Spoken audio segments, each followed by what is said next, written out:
I wanted to shoot a little test with the different picture profiles on the GH4 so you guys could get a feel for which picture profile might be best for you. Right now, this is Cinelike V with some settings that dialed down like -5 on contrast, -1 on sharpness, -5 on noise reduction, and -3, I believe, on saturation. But I'll put a link up and show kind of all my breakdowns of different things. But this is how I typically shoot. I usually shoot Cinelike V because I haven't had as much luck with some of the other picture styles or picture profiles. But because I want to get the best possible image, I thought it was about time that I actually did a thorough test with these different settings to kind of show what the differences are between them. I've seen some Supertone profiles floating around there on the web, so I'm gonna test that, as well as Cinelike D versus some of the just standard normal profiles in the camera, so you guys can kind of see the differences between them all. Because I mean, so much of it, especially when you're shooting with a compressed codec like you are usually internally on the GH4, even though it's 4K, you still want to get your color pretty close to how you envision it finally, because you can't do a lot of the color grading. You certainly can do more with the 4K files on the GH4 than you can with other DSLR codecs, but it's a compressed internal codec. It's not RAW, it's not ProRes. The color depth is only 420 instead of like 422 or 444. So you're kind of limited. So how you shoot really affects that final output. So you want to make sure you get it right, or at least close to right, in camera. So again, this is Cinelike V. I'm going to switch it up and do some other stuff. This is Cinelike D with all the settings turned way down to -5. This is a pretty popular setting when the camera first came out, because Panasonic kind of told everyone, hey, shoot with Cinelike D for the most dynamic range and the most filmic looking footage. So that's what this looks like. No other settings. I'm not playing around with master pedestal or highlight shadow yet. This is just Cinelike D with everything turned way down. And if you're like me and you've shot this way, I tend to not like the way Cinelike D looks. Maybe after this test I'll change my mind, but going into this, I've kind of stayed away from Cinelike D because I've shot a few things like that with Cinelike D, and I've much preferred the stuff that I've shot with Cinelike V. It's been more flexible in grading, and it started off at a nicer place, so I didn't have to push and pull it as hard. Where Cinelike D, I'm usually doing a little bit more to it, and I tended to not be as happy with the final image. But again, we'll see how that plays out after this test. This is what standard looks like with everything at 0.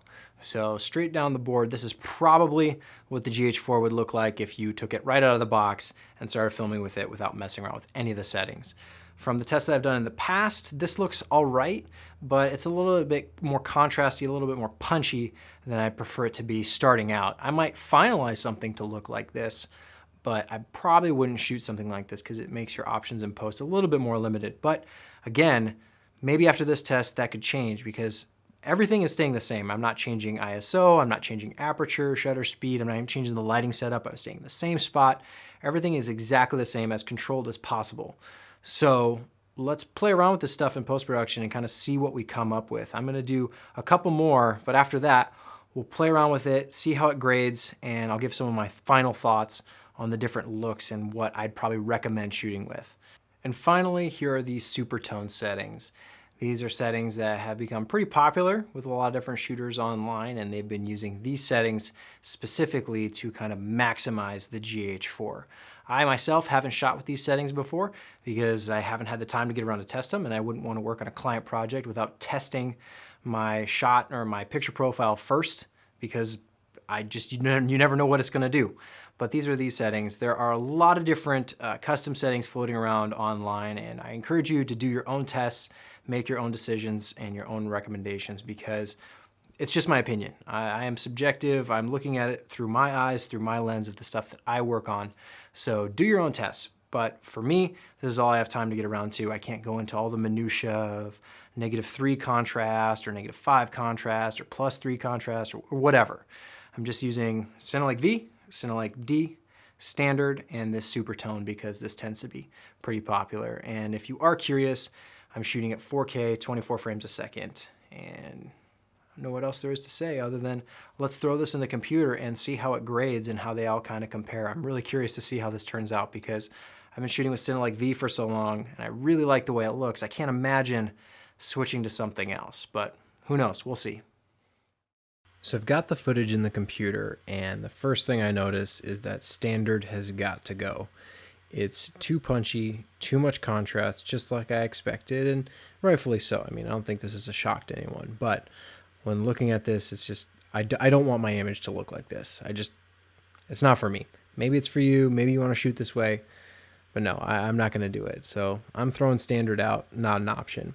But for Cinelike V, Cinelike D, and the Supertone settings, I'm actually really swaying. Just based on this alone, I'm swaying towards the Supertone settings.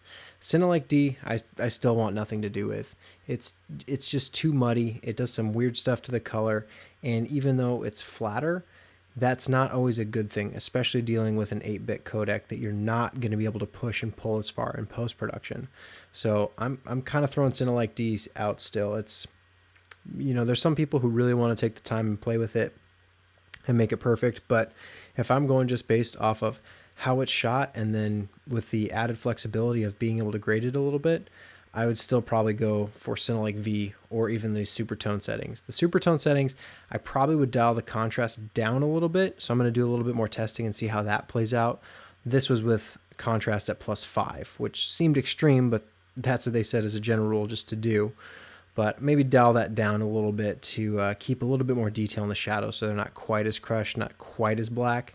But Cinelike V is a good, safe way to go. It makes a nice, pleasing, generic image, although the Supertone settings, I do really like the skin tones, and it's kind of got like a bronze creamy feel to the color, and you could play around with that in post-production and kind of manipulate that in speed grade as you like. But just based on the raw footage, I really like the Supertone, enough so that I'm going to do some more testing and kind of see what path this leads me down, because based on this, I really like the way the skin tones are looking, and I think I can probably optimize that color profile to be a little bit more in line with where I want it right off the camera, so that when I do take it into speed grade, I have the whole range to play with, but I'm still starting with that good, solid baseline, because, like I said, with these compressed codecs, you don't always have that flexibility in post-production that you want, that you get with some raw codecs or ProRes. So I really like Supertone. I'm still probably going to stick with Cinelike V for the time being, just because I don't want to shoot something and then run into any problems. But it's definitely piqued my interest just looking at this.